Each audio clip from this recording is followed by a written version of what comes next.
දරුවෙක්ගේ පෞරුෂ සංවර්ධනය කියන කාරණාව හදාපවතින්නේ දරුවගේ කායික සහ චර්යාත්මක හැසිරීම වඩා හිතකර ආකාරයට ක්‍රියාත්මක වනවා නම් තමයි. ඒතර මේ සම්බන්ධ පෞරුෂ සංවර්ධනය සම්බන්ධ විවිධ සංකල්ප න්‍යාය ගුරුකුල මනෝවිද්‍යා ශාස්ත්‍රය තුළ අපිට හඳුනා ගන්න පුළුවන්. ඒ වගේ ප්‍රබල ගුරුකුලයක් තමයි මේ මනෝ විශ්ලේෂණවාදී එන මනෝලිංග සංවර්ධන අවධි පිළිබඳ කරන සාකච්ඡා. මේක අපි කලින් කතා කරලා දැන් චුට්ටක් මේක එක එක අවධි පිළිබඳ වෙන වෙන සාකච්ඡා කරන්න මේ උත්සාහ කරන්නේ. ඒකේ පළවෙනි අවධිය තමයි මේ මුඛ අවධිය කියලා කියන්නේ. ඔහු වයස කියනවා අවුරුදු උපතේ සිට අවුරුදු 1 දක්වා කාලේ ඔහු ඉන්ද්‍රිය ලෙස නම් කරනවා කට.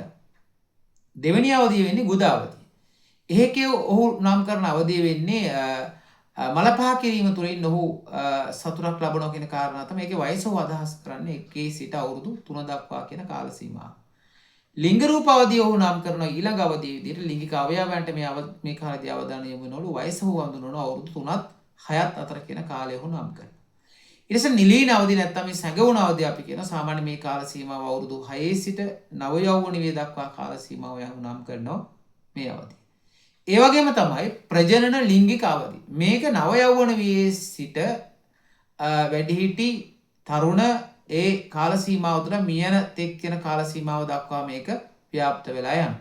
එතකොට මෙන්න මේ එක් එක් සංවර්ධන අවධීන් වල දරුවාට මුහුණ දෙන්න වෙන සමාජයේ හා ගැටෙන්න වෙන ක්‍රියාකාරකම් ටිකක් තියෙනවා. මේ ක්‍රියාකාරකම් ටික නිසියාකාර සිද්ධ නොවුනොත් දරුවාට අනාගතයේ ශාරීරික සහ මානසික ගැටලු ඇති වෙනවා. මේ පළවෙනි අවධිය වෙන්නේ මුඛ අවධිය. මුඛ අවධියේදී ඔහු සතුට ලබන ඉන්ද්‍රිය බවට පත් වෙන්නේ කට.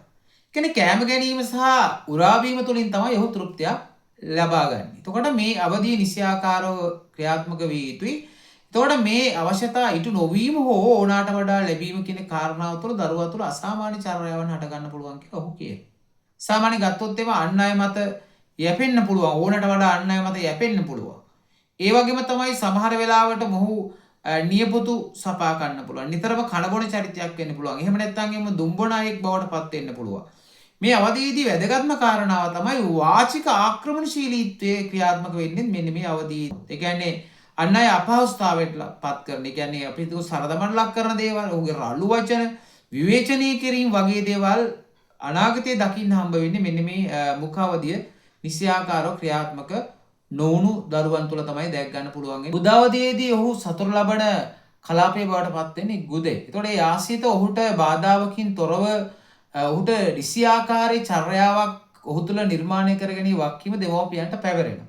සාමාන්‍යයෙන් ගත්තාම වැඩිහිටි වේදී අපි සාමාන්‍යයෙන් ගත්තොත් ආවේග පිට කිරීම, කෝපය පිට කිරීම වගේ ආශාවන් පිට කිරීම කියන කාරණාවන් වල ආරම්භය සිද්ධ වෙන්නේ මෙන්න මේ ගුද අවධිය තුළ.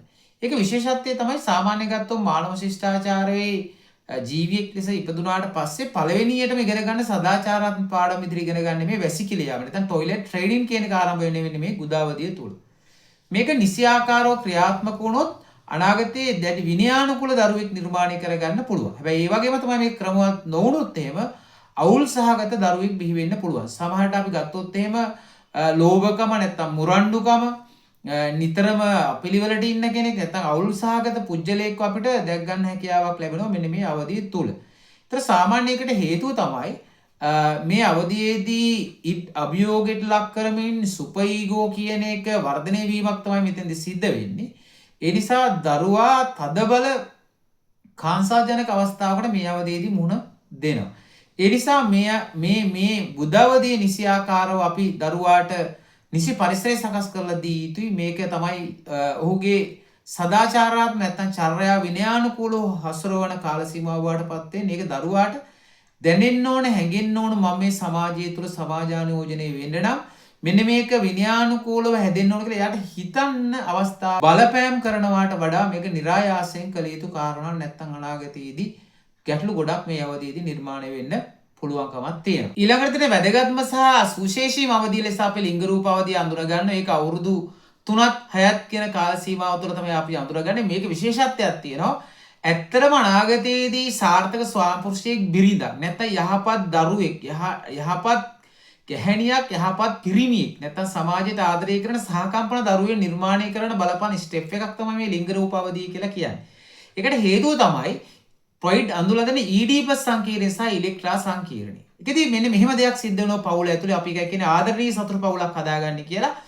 අම්මාව අනුකරණය කරමින් අම්මා තාත්තට කරන කියන දේවල් දිහා බලලා අම්මගේ තාත්තගේ ආදරණීය බැඳීම දිහා බලලා අම්මට ඊර්ෂ්‍යා කරමින් අම්මගේ දේවල් අනුකරණය කරමින් තාත්තාට ඇල්මක් ආදරයක් ස්නේහයක් දක්වන්න උත්සාහ කරන කවුද? ගැහැණු දරුවා. එතකොට අර ආදරණීය බිරිඳකගේ වගකීම ආදරණීය මවගේ වගකීම කියන කාරණාව මෙන්න මේ දියණිය ඉගෙන ගන්න. අනිත් පැත්තෙන් පියාගේ ආදරය සෙනෙහස මොන ආකාරයෙන්ද අම්මට දක්වන්නේ? අම්මට දක්වන ආදර සෙනෙහස සඳහා ඔහු මොන දේවල්ද කරන්නේ? ඔවුන් දෙන්න අතර සම්බන්ධතාවය මොනවද කියන කාරණාව පිරිමි දරුවා ඉගෙන ගන්නවා. ඒ කියන්නේ තාත්තාට ඊර්ෂ්‍යා කරමින් තාත්තාව අනුකරණය කරමින් පිරිමි දරුවා කරන දේ තමයි අම්මාට ආදරේ සෙනෙහස නැත්නම් ඇල්ම බැල්ම දාන්න පටන් ගන්න. එතකොට සාර්ථක ස්වාමියෙක් සහ සාර්ථක බිරිඳක් ගේ ඇතුළේ ඉන්නවා නම් සතුරු පවුලක් ඒක ඇතුළේ තියෙනවා නම් මෙන්න මේ අනුකරණය කියන කාරණාව තුළින් අනාගතයේට හිතකර සාර්ථක දරුවෙක් නිර්මාණය වෙනවා. අපි නිතරම වැඩසටහන් වල කියන්නේ ඒක සතුරු පවුල හැදෙන්න ඕන කියන කාරණාව. අන්තර්පුජ්‍යල සම්බන්ධතා කියන කාරණාව දරුවෝ අනුකරණය කරලා සමාජයේ යහපත් පුරවැසියා කියන තැනට එන්න ගන්න මෙන්න මේ ලිංග රූප අවදී.